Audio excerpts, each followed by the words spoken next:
Welcome to TradersArmy.com, defending your right to build wealth and preserve capital for generations to come.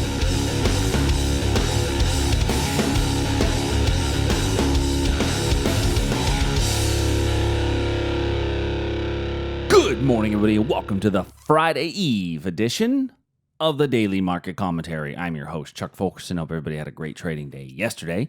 For those of you new to the channel, do me a favor, click that subscribe button down below so that you get the updates as they become available. We're going to do what we do each and every day, look at the same 10 to 12 futures markets, identifying potential breakout trades and turning points from an educational perspective.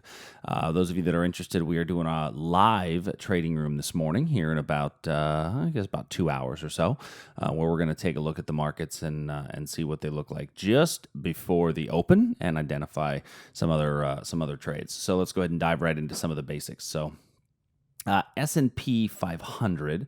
So on the ES, what I'm looking at this morning, we're basically flat, right? We haven't done a whole lot in the overnight hours. Went down, came back up. Not a whole lot has happened. Nothing really to write home about at the very least. And there, we fell off of this 2874 level after the news on President Trump. We haven't done really anything ever since.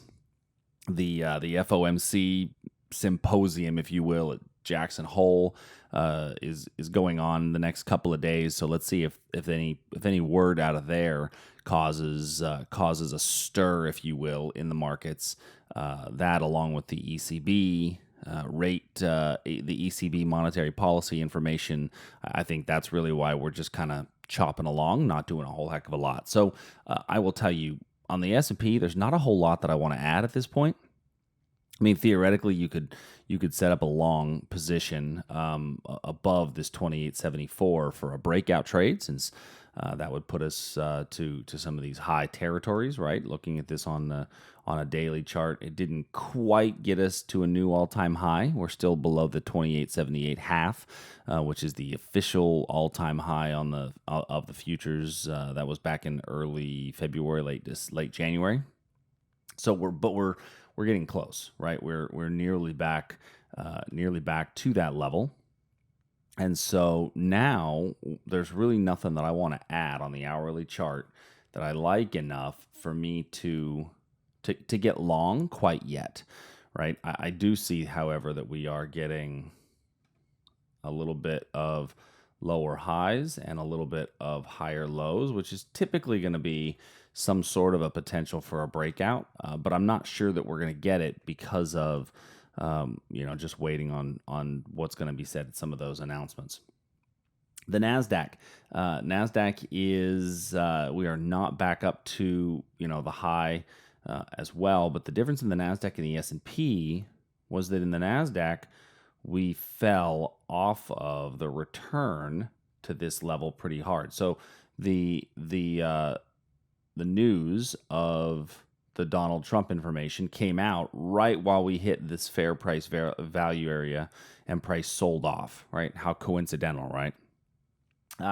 And so the second time through, we've hit it and moved down. So this level is no longer a valid level, right? Matter of fact, we even had it as a confirmation entry at its time. So you could theoretically use this as a breakout trade and get long above this area if it breaks above that zone, especially since we're basing in front of it at the moment. That basing in front of it is kind of a big deal at the moment. Crude oil. So crude oil, we have an area where we're still waiting for a potential breakout above that 68.15 level. I thought we were going to get it yesterday with some oomph. We didn't. If you notice that we based in front of it, which makes it still a pretty decent little opportunity. We did have this little area in here where we have this wick up followed by this wick down early in the day yesterday. So if I take that over to the 15-minute chart, you can see it a little bit more clearly. There's a lot of just, I'll call it wickiness in here, right? Wiki.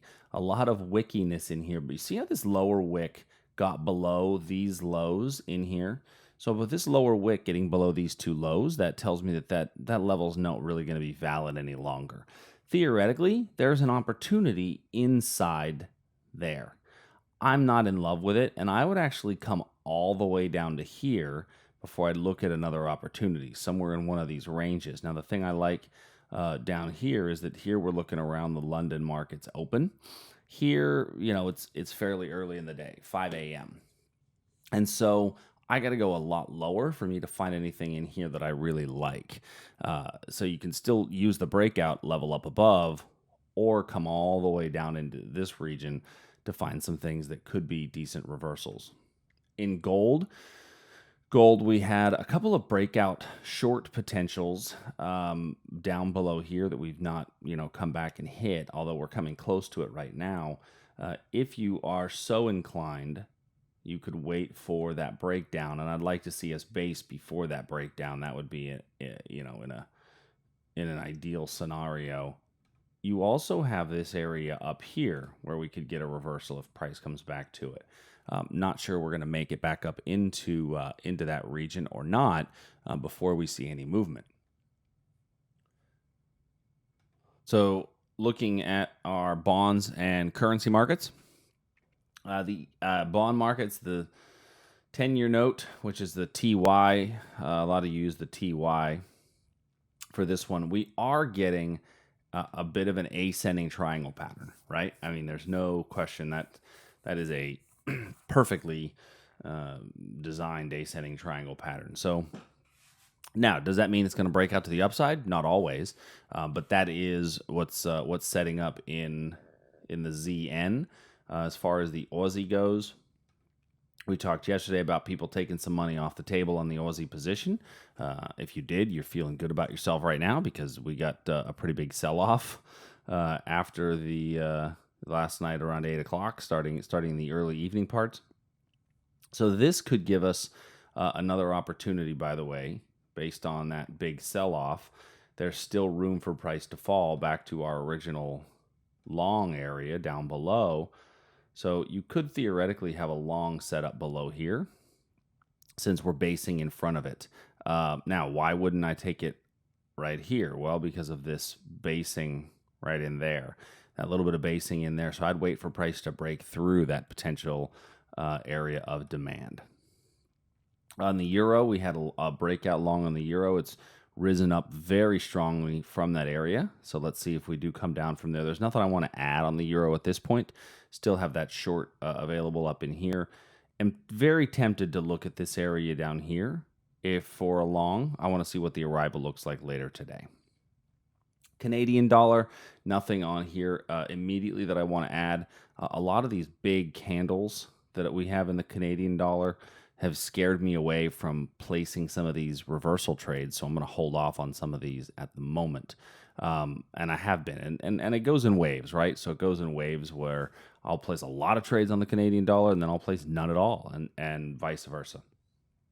Looking at the Japanese yen, I'm going to pull this one up first because yesterday we had seen that this was a confirmation style entry. After we bounced off of this and had a really nice run, we switched it to a confirmation style entry, and lo and behold, price came into the level, didn't quite get to the activation, popped up, came back out and through.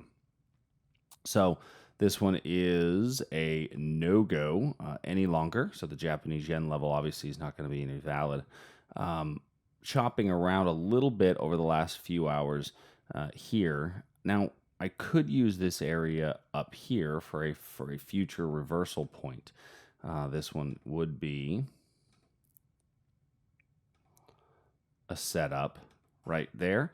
That long upper wick tells me this was a drop, a base, and then another nice drop out of this area. So I'm going to keep this area in play for some point today. Copper, not a whole lot going on. Nothing to add really in my copper position. Same thing in nat gas. We're between those major areas. And then the Great British Pound, we had talked about this level yesterday and just haven't reached it yet. So let's see if we come back to that level today. So with that being said, if you're going to join the live trading room, I will see you at 7 a.m. Central, so in about 2 hours. And if you are not a member of the live trading room, go to tradersarmy.com so that you can learn a bit more. And we'd love to have you join us. We try to make it a fairly affordable opportunity for traders to get together and make some make some opportunities and learn a lot about how the market moves in the live market environments where we can actually set up some trades. So, all right, everybody, I hope you're having a great day, and I will see you soon.